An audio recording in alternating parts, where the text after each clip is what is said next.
کہ خان صاحب کو، عمران خان صاحب کو اپنے جو نادان مشیر ہیں ان کے بارے میں بھی سوچنا چاہیے کہ یہ ہر فرنٹ آپ کیوں کھولتے چلے جا رہے ہیں. جی، ہر روز ایک نیا فرنٹ آپ نے کھولا ہوتا ہے. یعنی اگر آپ کو عالمی سفارتکاری اور عالمی سیاست اور عالمی حالات کا ادراک ہے جی، اور آپ سمجھتے ہیں کہ ہم کس طرح کے دباؤ کا شکار ہیں، کس طرح کے چیلنجز کا شکار ہیں، تو پھر آپ کے فرنٹ محدود ہونے چاہیے، محاذ محدود ہونے چاہیے. اپوزیشن سے بھی لڑائی ہے، مذہبی جماعتوں سے بھی لڑائی ہے، اور اداروں کے ساتھ بھی آپ جو ہے وہ ملجھے ہوئے ہیں. یہ کام آپ نہ کریں. ارشاد صاحب ایک سوال یہ ہے، یکسو ہو کے پاکستان کو ایک نارمل پاکستان بنانے کے لیے، ایک مہذب جمہوری پارلیمانی ریاست بنانے کے لیے جو بھی تقاضے ہیں وہ پورے کریں. اور پھر آپ یہ نہ دیکھیں کہ یہ میرا ہے، یہ اپنا ہے، یہ پرایا ہے. جی بالکل. غلطی آپ کے اپنے ساتھیوں کی طرف سے ہو اس کا بھی محاسبہ ہونا چاہیے، اور کوئی دوسرا کرے تو اس کا بھی محاسبہ ہونا چاہیے. یہ بنیادی سوال یہ بھی ہے کہ یہ جو معاملہ اس وقت چل رہا ہے، عموماً مزاحمت لوگ اسی لیے کرتے ہیں کہ ان کی بات سنی جائے. اب شیخ رشید صاحب نے، جیسے آپ نے پہلے کہا کہ انہوں نے اعلان کیا کہ بات سن لی گئی اور وہ لوگ وہاں بیٹھے رہے، پھر کل یہ ہوا کہ خبر یہ آئی، اطلاعات یہ آئی کہ بھائی ہم معاملات نہیں سنے گے تو ہم آگے بڑھیں گے. آج انہوں نے پیش قدمی کی تو یہ جھڑپیں وغیرہ یہ سارا سلسلہ ہو گیا اور رینجرز آ گئے ہیں. حل تو الٹیمیٹ سیاسی ہے. آپ نہیں سمجھتے کہ حکومت کو بھی کچھ ایسے لوگوں کو انگیج کرنا چاہیے جو بااثر ہیں اس مکتبہ فکر پہ، ان کی بات، جن کی بات کو یہ کالعدم جماعت کے لوگ بھی نہ ٹال سکیں؟ کچھ ایسے میڈیٹرز آ جانے چاہیے جو ان کی بات کو سمجھتے ہیں، اور حکومت بھی انہیں کوئی شورٹی، کوئی گارنٹی، دونوں طرف سے مطلب ایک حل نکالا جائے. اس مسئلے کا حل یہ ہے یا یہ جو آپریشن ہو رہا ہے یہ ہے؟ دیکھیں، ہوتا یوں ہے، جو مہذب اقوام کرتی ہیں، مہذب حکومتیں کرتی ہیں، وہ یہ کرتے ہیں کہ وہ سب سے پہلے مسئلہ آئیڈینٹیفائی کرتے ہیں، پھر اس کا حل ڈھونڈتے ہیں، اور پھر جب ڈیلنگ ہوتی ہے تو ایک چیز ذہن میں رکھی جاتی ہے کہ جن لوگوں سے ڈیل کیا جا رہا ہے ان میں سے کچھ کون لوگ ہیں جو اپنے مفادات کے اسیر ہیں، اور کون نظریے پہ ہیں، اور کون نظریے پر ہیں، اور کون لوگ ہیں جو معاملہ فہمی کی اہلیت رکھتے ہیں. جب آپ یہ کچھ طے کر لیتے ہیں تو پھر جن لوگوں کی معاملہ فہمی کی اہلیت ہوتی ہے ان کو آگے کرتے ہیں کہ وہ دوسرے لوگوں کو سمجھائیں. اور جو ضد ہٹ دھرمی کریں، جو ڈٹے ہوئے ہوں اپنے غلط موقف پر، غلط ایجنڈے پر، یا جن کے تانے بانے پیچھے سے کہیں اور ملتے ہوں، پیچھے سے ڈوریاں ہلائی جا رہی ہوں، ان کو پھر آپ ٹارگٹ کرتے ہیں، اور ٹارگٹ کرنے کے بعد ریاست آہنی ہاتھ کے ساتھ جو ہے وہ اپنا ان کو ڈیل کرتی ہے. ریاست ماں جیسی ہوتی ہے، لیکن کبھی کبھی ریاست کو باپ بن کر بھی ڈیل کرنا پڑتا ہے. تو لیکن ہر وقت ڈنڈا چلانا بھی، اس وقت شیخ صاحب نے پرسوں ترسوں جب پریس کانفرنس کی کہا کہ ریاست کا کام ڈنڈا چلانا نہیں ہے، لیکن آج وہ کہہ رہے تھے کہ ڈنڈا چلائے بغیر کر. اگر تو اس تحریک کے اندر کچھ لوگ ایسے پینیٹریٹ کر چکے ہیں جو انڈین ایجنٹ ہیں یا کسی عسکریت پسند تنظیم سے تعلق رکھتے ہیں، تو ان کے ساتھ ان کے آہنی ہاتھ سے جو ہے ان کو ڈیل کرنا چاہیے. لیکن یہ موقع کیوں دے رہے ہیں آپ؟ دشمن جو ہے، کل حسن اقبال صاحب نے بڑی خوبصورت بات کہی کہ دیکھیں دشمن تو ہر وقت اس کا کام ہی سازش طاق میں ہوگا کہ کوئی نہ کوئی موقع ملے اور وہ کسی تنظیم کے ذریعے، کسی گروہ کے ذریعے، کسی نسلی یا لسانی اکائی کے ذریعے اپنا ایجنڈا سامنے لائے. ہم وہ موقع کیوں دیں؟ اور یہ بات ان لوگوں کو بھی سمجھنی چاہیے جو ناموس رسالت کے نام پر احتجاج کر رہے ہیں صلی اللہ علیہ وسلم، کہ آپ استعمال نہ ہو جائیں یا استعمال نہ ہو رہے ہوں. اور ایک چیز جو ہمارے مذہبی رہنماؤں کو اور مذہبی کارکنوں کو سمجھنی چاہیے کہ ریاست کو سمجھیں. وہ ریاست بہت بڑی نعمت ہے کسی قوم کے لیے، انسانوں کے لیے.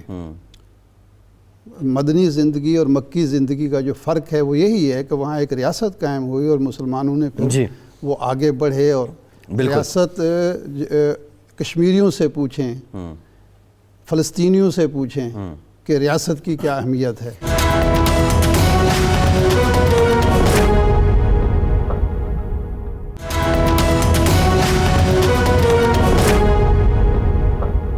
ایک اور معاملہ جو گزشتہ روز پاکستان اور نیوزی لینڈ کا میچ تھا اور اس کے بعد جو پوسٹ ٹرانسمیشن ہو رہی تھی میچ کے بعد کی پی ٹی وی سپورٹس پہ، نیشنل جو پاکستان کا ایک ریاستی ادارہ ہے، قومی ادارہ ہے، اس پہ ٹرانسمیشن چل رہی تھی اور پاکستان کے مایہ ناز سپر سٹار شعیب اختر، آج تک اتنی تیز گیند کسی نے نہیں پھینکی جتنی شعیب اختر کے پاس اعزاز ہیں، ان کے ساتھ جو میزبان ہیں ان کا ایک برتاؤ کیا سامنے آیا، پھر شعیب اختر نے وہاں سے احتجاجاً آن ایئر ریزائن کیا۔ تو یہ ارشاد صاحب قصہ ہے، اس کے مختلف پہلو ہیں، یہ یہاں بتا دیں اپنے ناظرین کو بھی کہ ہم نے رابطہ کیا شعیب اختر صاحب سے بھی، ڈاکٹر نعمان نیاز صاحب سے بھی کہ آپ آئیں، آپ اپنا موقف دیں، کہانی کیا ہے۔ بظاہر یہ ہے کہ شعیب اختر کو کہا گیا کہ آپ جا سکتے ہیں اور اگر آپ اوور سمارٹ ہوں گے تو آپ جائیں گے، یہ ایک تضحیق تھی۔ پھر شعیب اختر کا یہ موقف ہے کہ میں نے یہ کوشش کی کہ یہ آن ایئر اگر مجھ سے سوری کر لیں، اور میں نے اس کو ایک ٹی آر پی سٹینڈ کی بھی رنگ دینے کی کوشش کی، کیونکہ وہاں پہ سر رچرڈ بیٹھے ہوئے تھے، دوسرے لوگ بیٹھے ہوئے تھے، انٹرنیشنل پلیئرز بیٹھے تھے، پاکستان کے سٹارز بیٹھے ہوئے تھے، لیکن انہوں نے سوری نہیں کیا، تو احتجاجاً شعیب صاحب جو ہیں وہ اٹھ کے آگے اور انہوں نے پی ٹی وی سے ریزائن کر دیا، آلدو ہی واز کنٹریکچوئل، وہ ماہانہ بیسس پہ تھے۔ سوال یہ ہے کہ یہ کیوں ایک شخص جس کا اپنے جذبات پہ کنٹرول نہیں ہے، کیا اس کو یہ حق ہے کہ وہ اس ہاٹ سیٹ پہ بیٹھے جس پہ آپ بیٹھیں یا جس پہ میں بیٹھوں؟ اس سے پہلے میں پچھلا جو موضوع چل رہا تھا صرف ایک بات، ایک جملہ کہنا چاہوں گا کہ یہ جو لال مسجد کا جو معاملہ ہو رہا تھا، کچھ لوگ اس وقت بھی ریٹ آف اسٹیٹ کے نام پر ریاست کو اور حکومت کو اکسا رہے تھے۔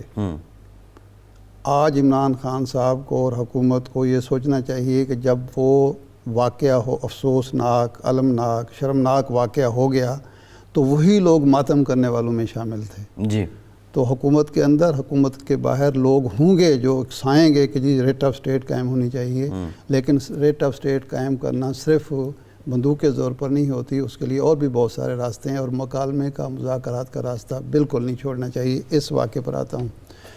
دیکھیں، ایک اسٹیٹ ٹیلی ویژن جو ہے اس پہ ایک پارٹیسپینٹ کے طور پر یا اینکر کے طور پر جو شخص بھی بیٹھتا ہے اس کی بہت زیادہ رسپانسبلٹی ہوتی ہے، بہت زیادہ ذمہ داری ہوتی ہے کہ اس کے منہ سے نکلنے والا کوئی جملہ بھی ہے وہ صرف کسی کے جذبات مجروح نہیں کرتا، بلکہ اس ادارے کے وقار کو، اس کی ساکھ کو نقصان پہنچاتا ہے۔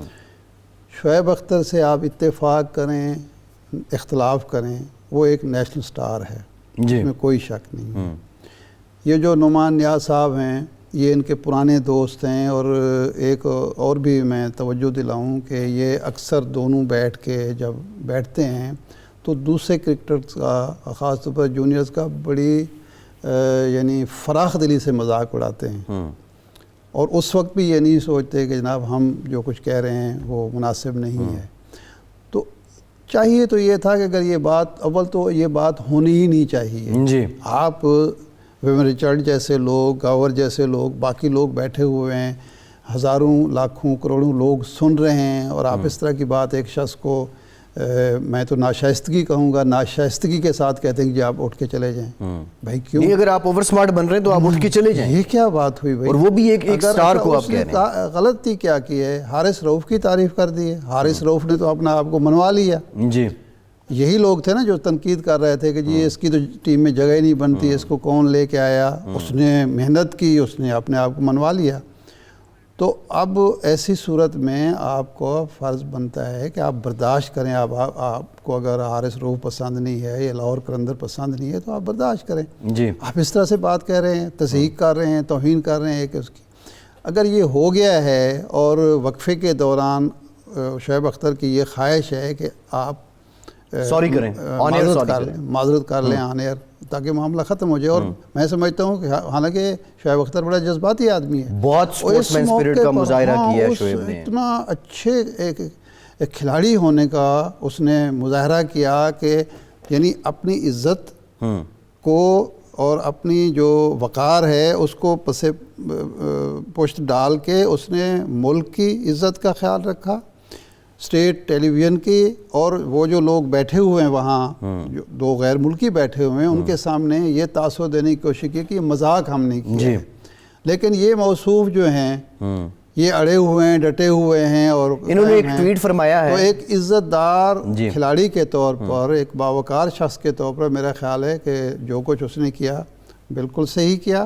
اب جو وزارت اطلاعات ہے, پی ٹی وی کی انتظامیہ ہے, اس کو چاہیے کہ اس کو فوری ایکشن لیں. یہ کمیٹی بنا کے معاملے کو نہ ہوگی, وہ تو کر دیا گیا ہے. سب کچھ آن ایئر ہوا ہے تو اس میں کون سی تحقیق والی کون سی بات ہے؟ لوگ 10 آدمیوں سے پوچھ لیں, ویور سے پوچھ لیں کہ یہ کیا ہوا ہے, سب بتا دیں گے کہ موصوف نے غلطی کی ہے. بالکل ایسے ہے. شاہ صاحب شعیب بڑے اپسیٹ بھی ہیں, ادروائز وہ ان سے کوئی سوال پوچھو ہی رسپونڈ, لیکن وہ جتنے بھی ہمارے دوستوں نے رابطے کیے ہیں ان سے کسی سے بھی رابطے میں نہیں آ رہے ہیں. خیر ایک بریک لیتے ہیں اور بریک کے بعد ذکر کریں گے جو سعودی عرب کی طرف سے امداد آئی ہے, معاشی پیکیج آیا ہے, وہ کتنے ٹائم تک پاکستان کی معیشت کو سنبھالا دے پائے گا. ہمارے ساتھ رہیے.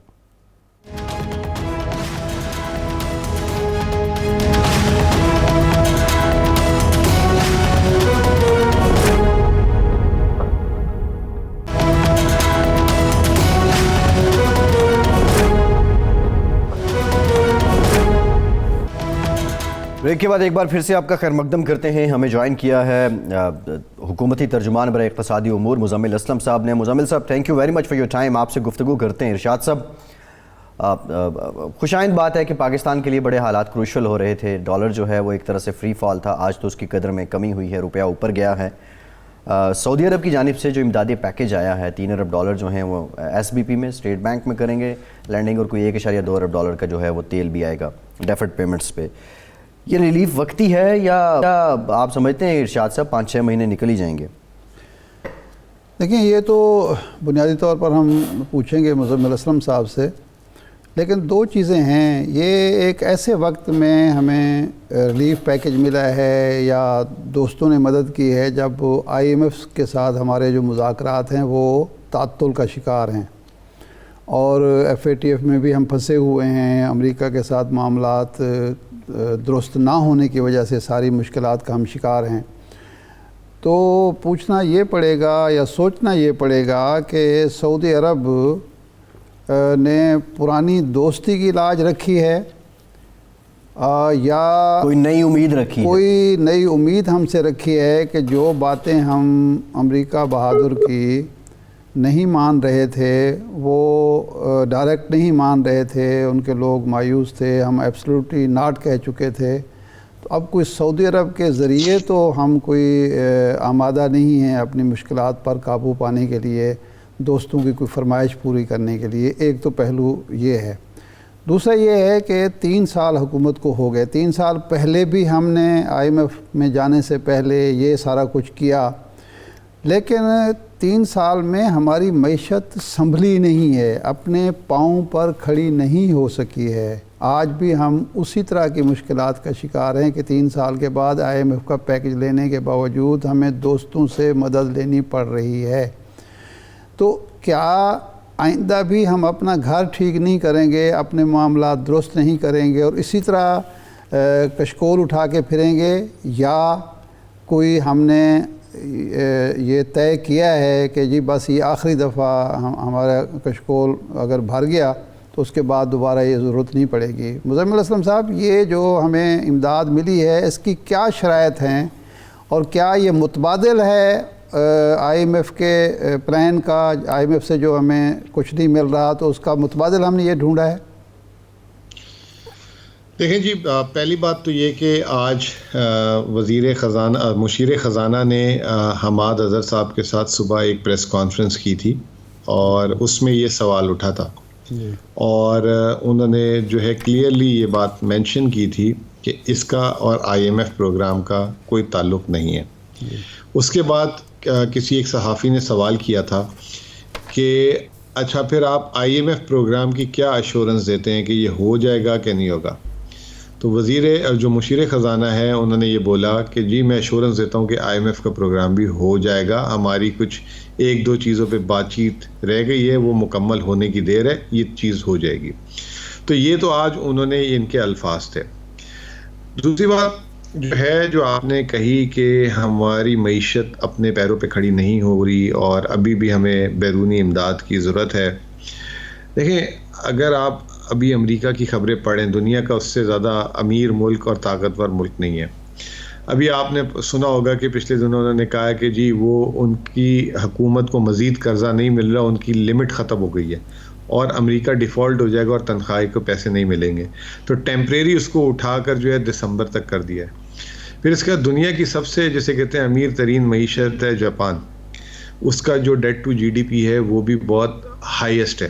ٹھیک ہے, تو ہمیشہ جو اسٹیٹ ہوتی ہے نا وہ ہمیشہ خسارہ ہی کر رہی ہوتی ہے, میجورٹی فسکل سائڈ پہ, میں کرنٹ اکاؤنٹ کی بات نہیں کر رہا. پاکستان نے جو پچھلا سال ہے وہ تو اس نے جسے کہتے ہیں کہ حیران کر دیا سب کو, کہ پچھلے سال جب کرونا تھا تو ہماری نہ صرف گروتھ آئی بلکہ ہمارے جو قرضے کے حجم ہے, دیکھیں قرضے کا جو حجم ہمیشہ دیکھا جاتا ہے وہ جی ڈی پی کے تناسب سے دیکھا جاتا ہے, اس میں 3% کمی آئی, پوری دنیا میں جو ہے 10 سے 15% اضافہ ہوا. پھر اسی ابھی میں نے آپ کا بھی ابتدائیہ سنا اور فیصل صاحب کا بھی سنا, اس میں انہوں نے بولا کہ جی ہمارے حالات بہت خراب ہو, تب ہم نے واپس جا کے جو ہے سعودی عرب سے پیسے لیے.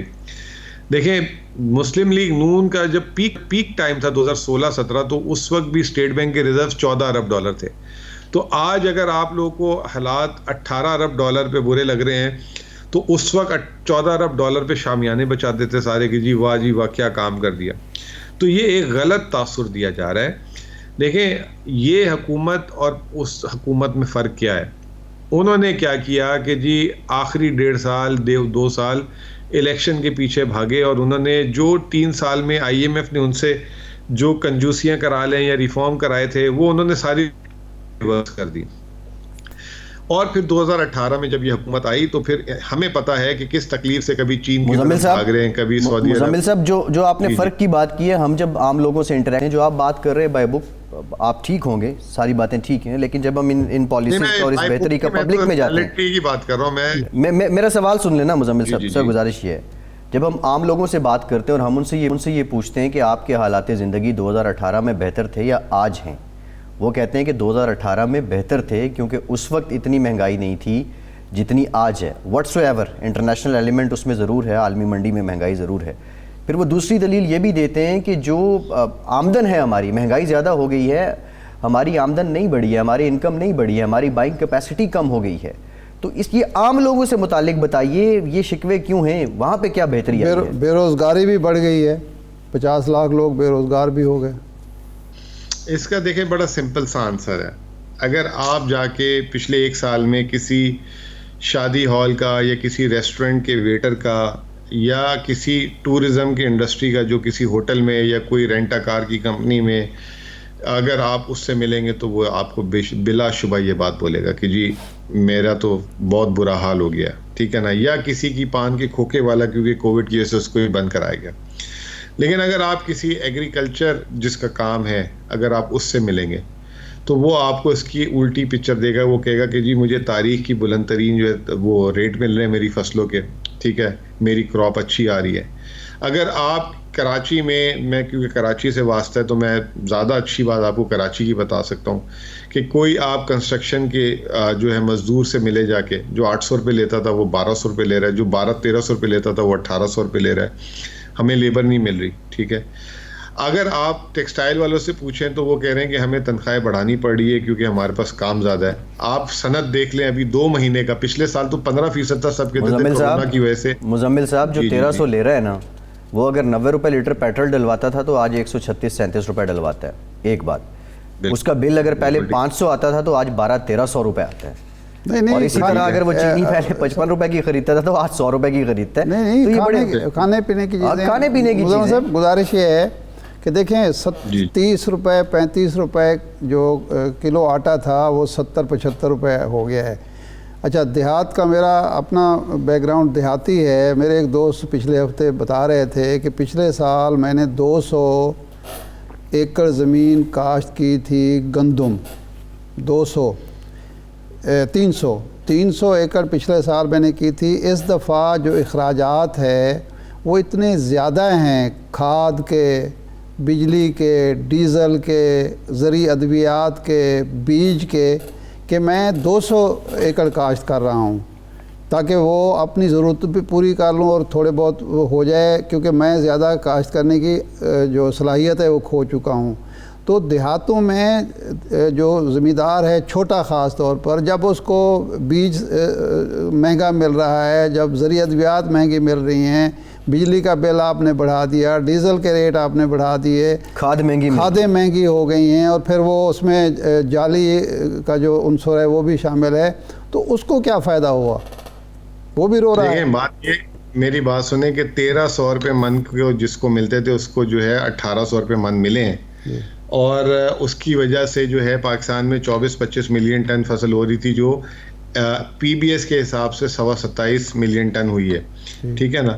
ابھی آپ یہ خریف کراپ جو ہے ابھی آپ کی جو کٹنے آ رہی ہے، آپ صرف اس کی مثال لے لیں تو وہ جو ہے اس وقت ساری کی ساری جو ہے بمپر کراپ آ رہی ہیں، چاہے شوگر کین ہے، چاہے جو ہے چاول ہے، چاہے وہ جو ہے کپاس پچھلے سال آپ کو پتہ ہے ٹڈی دل کی وجہ سے خراب ہو گئی تھی، وہ بھی اچھی آ رہی ہے، اور گنا آج ہی ہماری میٹنگ ہوئی ہے اور ہمیں بتایا گیا ہے کہ اس سال جو ماشاءاللہ گنے کی فصل آئی ہے پاکستان کے لیے اگلے 2 سال جو ہیں وہ بہترین ہوں گے چینی کے۔ اچھا، اب آپ کو میں تھوڑا سا ایک کریکٹ کر دوں کہ جو 75 روپے کلو آٹا ہے نا، دیکھیں 3 قسم کے آٹے ہوتے ہیں، ایک جو ہوتا ہے جو نارمل ایک عام آدمی کھاتا ہے، وہ آٹا جو ہے پورے پنجاب اسلام آباد میں 55 روپے کلو مل رہا ہے، کیونکہ حکومت 1950 روپے کے حساب سے بیچ رہی ہے۔ تو اب صرف سندھ میں جو ہے، کراچی میں خود ادھر سے ہوں، وہاں اور پورے پاکستان کا جو ہے، پورے پاکستان سے مطلب کے پی اور پنجاب سے جو ہے 400 روپے کا فرق ہے۔ تو جو کہنے کا مطلب یہ ہے کہ ابھی جو پوری دنیا میں مہنگائی ہو رہی ہے، اس مہنگائی کو سامنے رکھتے ہوئے جہاں حکومت کا بس چل رہا ہے، حکومت جو ہے کوشش کری ہے، کیونکہ ہمارے یہاں غریب لوگ عام آدمی ہیں، اس کے کھانے پینے کے اخراجات زیادہ ہیں، تو وہ جو ہے پرائسز میں استحکام لایا جائے۔ جو آپ سے میں ایگری کروں گا، اور بالکل جیسے کہتے ہیں ڈنکے کی چوٹ پہ ایگری کروں گا، جو تنخواہ دار طبقہ ہے جو شہروں میں رہ رہا ہے، اور ان کی تنخواہیں اور مہنگائی، اس کا تناسب جو ہے وہ خراب ہوا ہے۔ لیکن جس کا کہیں پہ بھی، جیسے میں نے آپ کو کہا زراعت سے ریلیٹڈ، انڈسٹری سے ریلیٹڈ، دیہڑی دار، ان سب نے جو ہے بہتر پرفارم کیا ہے۔ اس کی وجہ سے آپ یہ دیکھ لیں کہ دیکھیں، آپ پیٹرول حکومت تو نہیں خریدتی نا، پیٹرول کی آل ٹائم ہائی سیل، ابھی آپ نے کہا فرٹیلائزر کی آل ٹائم ہائی سیلز، ٹھیک ہے، گاڑیاں جو ہیں آل ٹائم ہائی سیلز پہ آ گئی۔ تو یہ تمام چیزیں بھی تو عام لوگ ہی استعمال کر رہے ہیں نا، یہ حکومت کے استعمال میں نہیں ہے۔ میں آپ کی بات، جیسے میں نے سٹارٹ کیا، یہ ڈیپینڈ کرتا ہے کہ آپ کس سے بات کر رہے ہیں۔ اگر جو وہ اس طرح کا ریسٹورینٹ اور اس طرح کی سروس شادی ہال یا ویٹر تھا، وہ بیچارہ پھنسا ہے۔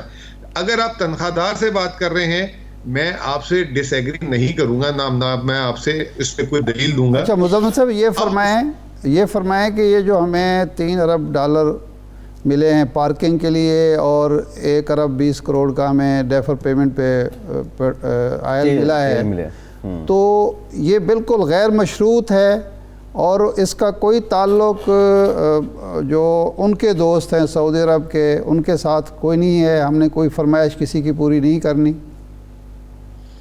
دیکھیں، میں تو آپ کو صرف اس کی وہ بتا سکتا ہوں جو ہمیں فائنانس منسٹر صاحب نے آج سب میڈیا کے سامنے بتایا، کہ یہ جو ہے نہایت ہی سستے نرخ میں 3.2% میں لون ملا ہے، یہ جو ہمیں ڈپازٹ ملا ہے، اور آئل فیسلٹی ہمیں 1 سال کے لیے ملی ہے۔ بہت شکریہ آپ کے وقت کا، ہمارے ساتھ موجود تھے ترجمان خزانہ مزمل اسلم صاحب۔ اور اوور ویلیو جب ہوتا ہے روپیہ، تو پھر اسی سے متعلق جو لوگ کہہ رہے ہیں کہ یہ فری فال ہے، وہ دلیل یہی دے رہے ہیں۔ ایک بریک لیتے ہیں اور بریک کے بعد ذکر کریں گے کشمیری آج دنیا بھر میں یوم سیاہ منا رہے ہیں، ہمارے ساتھ رہیے۔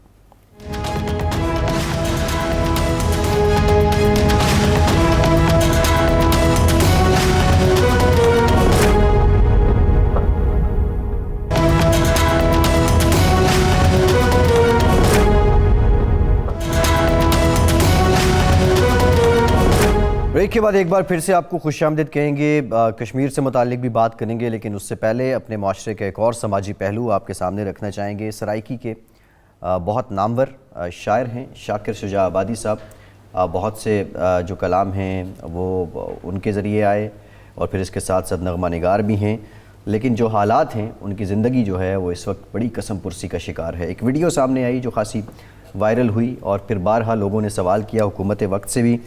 ارشاد صاحب، وہ ایک حسب حال شعر ہی ہے شاکر شجاع آبادی صاحب کا کہ 72 ہور دے بدلے گزارا ہکتے کر گھنسوں، 71 ہور دے بدلے اساں کو رج کے روٹی دے۔ یہ ان کا ایک کلام ہے، لیکن یہ ویڈیو سامنے آئی اور پھر موٹر سائیکل پہ انہیں لے کے جایا جا رہا ہے. اچھا، یہ جو شاکر صاحب ہیں اس میں تو کوئی شک نہیں ہے، بہت بڑے شاعر ہیں، بہت بڑے آدمی ہیں. وہ ایک مفلوج شخص، فالج کا حملہ ہوا اور جسم ان کا جو ہے مفلوج جسم ہے، وہ ہاتھ ہلانا، کھانا کھانا، چلنا پھرنا، بہت ساری چیزیں معذوری کا شکار ہیں، لیکن ذہن ان کا توانا ہے، ذہن ان کا بالکل صحت مند ہے اور بڑا تخلیقی ذہن ہے. ان کا جو مشہور شعر ہے وہ تو ہے کہ جویں عمر نبھی ہے شاکر دی، تو ایک منٹ نبھا پتہ لگ ویندے. ہے بھلا خوشیاں کہیں کو چک پیندن، کوئی خوشی ٹھکرا پتہ لگ ویندے. اور آخری مصرع ہے اس کا، جویں عمر نبھی ہے شاکر دی، ایک منٹ نبھا پتہ لگ ویندے. ایک اور ہے ان کا کہ تو محنت کر تے محنت دا سلا جانے خدا جانے. یہ بڑا محنت کر تے محنت دا سلا جانے خدا جانے.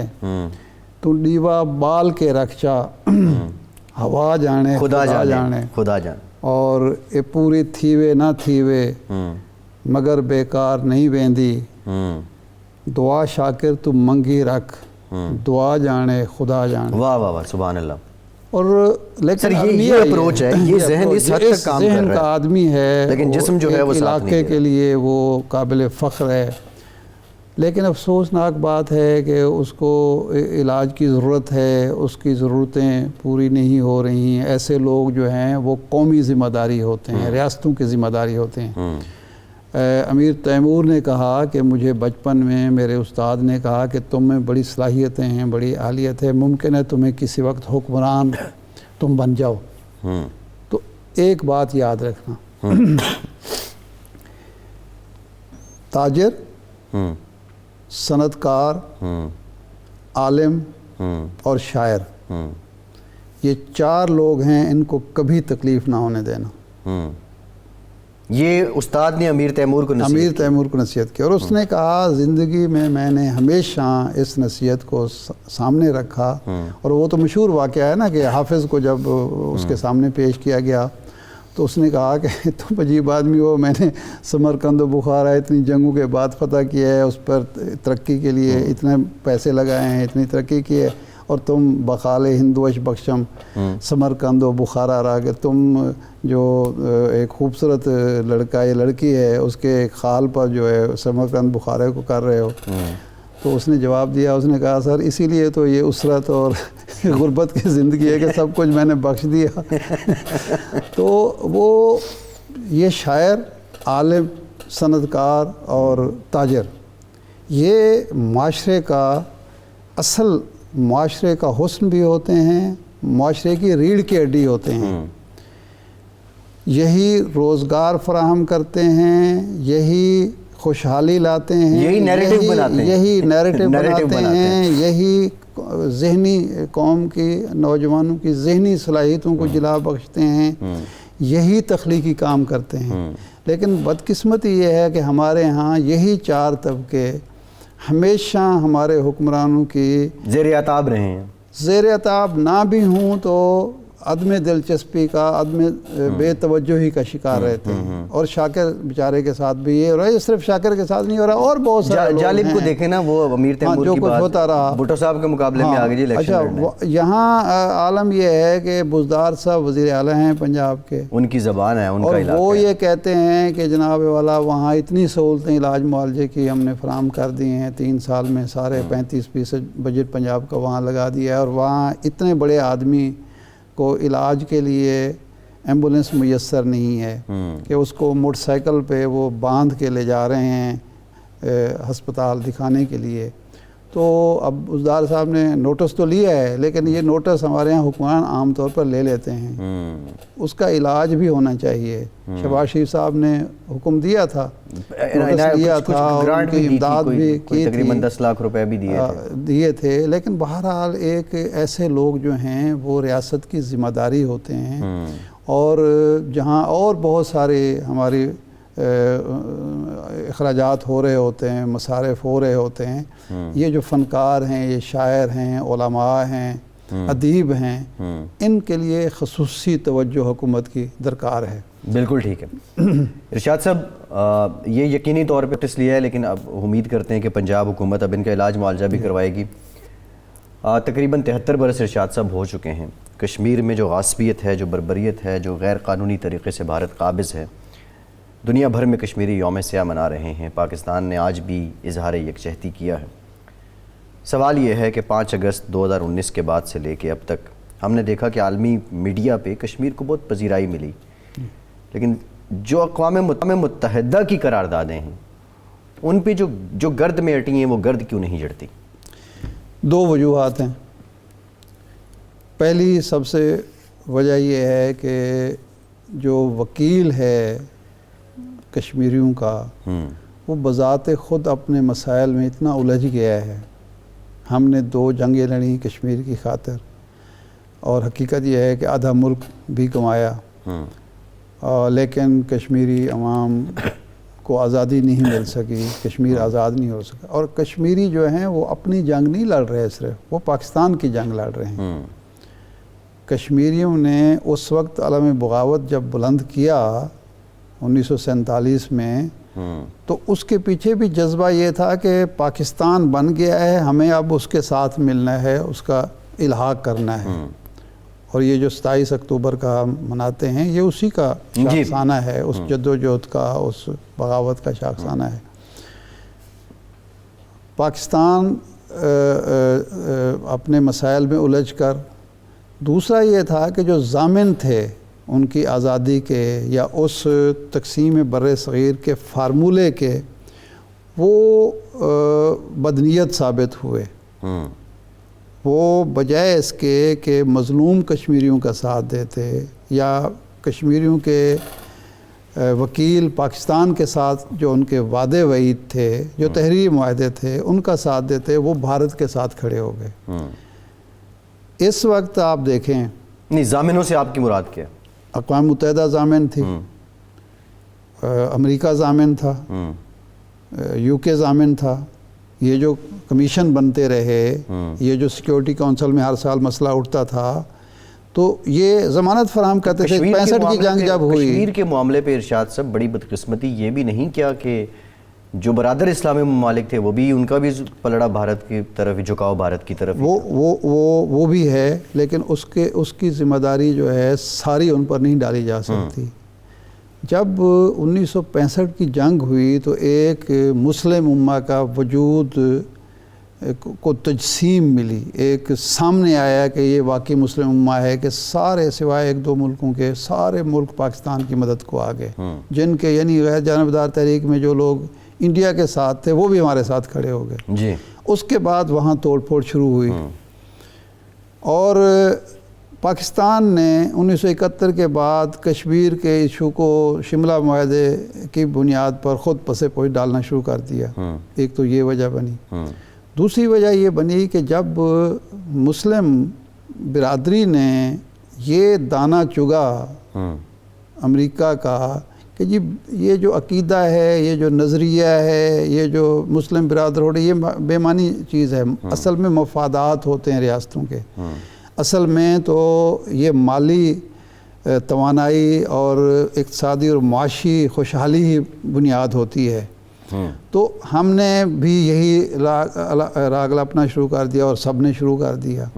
پھر سونے پر سہاگا ہوا، سوویت یونین ٹوٹا، عسکری شکست ہوئی، فوجی شکست ہوئی، جس طرح امریکہ کو ہوئی، اس طرح رشیا کو اسی طرح کو ہوئی، لیکن کہانی یہ بنائی گئی کہ جناب چونکہ ان کی معیشت کمزور تھی تو اس کی وجہ سے وہ شکست کھا گئے۔ بھئی امریکہ کی معیشت تو کمزور نہیں تھی، اس کی وجہ سے ہر مسلمان ریاست نے یہ سوچنا شروع کیا کہ جی اب ہمیں معیشت پر توجہ دینی چاہیے، یہ مسلم برادرہوڈ اور یہ چیزیں نہیں ہیں، تو کشمیری بیچاروں کو کیا ہے وہ ہے، ہم چھوڑیں، ہم انڈیا کی طرف دیکھیں، انڈیا سے ہمیں مفادات مل سکتے ہیں۔ لیکن اس کا ہرگز یہ مطلب نہیں کہ کشمیریوں کا کاز کمزور ہوا ہے، کشمیریوں کا جذبہ سرد پڑا ہے۔ کشمیری آج بھی اسی طرح اپنے موقف پر قائم ہے جس طرح آج سے 10 سال پہلے تھے، 20 سال پہلے تھے، 40 سال پہلے تھے۔ کشمیری آج بھی پاکستان سے رشتہ کیا، لا الہ الا اللہ کا نعرہ لگاتے ہیں. جی کشمیری آج بھی پاکستانی کوئی میچ جیتے، خاص طور پر اگر وہ انڈیا سے جیت جائے، انڈیا کا جو ایک دنیا میں تاثر تھا، امیج تھا، وہ ایک جمہوری ریاست کا تھا، وہ ایک سیکولر ریاست کا تھا، وہ ایک لیبرل ریاست کا تھا. اب کوئی دنیا کا کوئی معقول شخص، خود انڈیا کا کوئی معقول شخص یہ نہیں کہہ سکتا کہ یہ جو بھارت ہے مودی کا، یہ کچھ سیکولر ریاست ہے. جب کوئی ریاست جو ہے اپنا جو اچھا امیج ہے خود برباد کر لیتی ہے تو وہ زوال کا شکار ہوتی ہے. کشمیریوں کی مظلومیت کا بڑھنا جو ہے وہ ان کی کمزوری نہیں ہے، وہی ان کی طاقت ہے، اور انشاءاللہ وہی طاقت ہوگی. وقت ہمیشہ ایک سا نہیں رہتا، وقت اچھا وقت گزر جاتا ہے تو برا وقت بھی گزر جاتا ہے. جی جو کشمیریوں کی جدوجہد ہے وہ رنگ لا رہی ہے. صرف پاکستان کو مضبوط کرنا ہے، پاکستان کو اپنے پاؤں پر کھڑا ہونا ہے. انشاءاللہ تعالیٰ جی ٹھیک ہے ارشاد کشمیریوں صاحب، کا حق ہے. پروگرام کا وقت ختم ہو گیا. بہت آپ کا آج کے پروگرام سے اتنا ہی.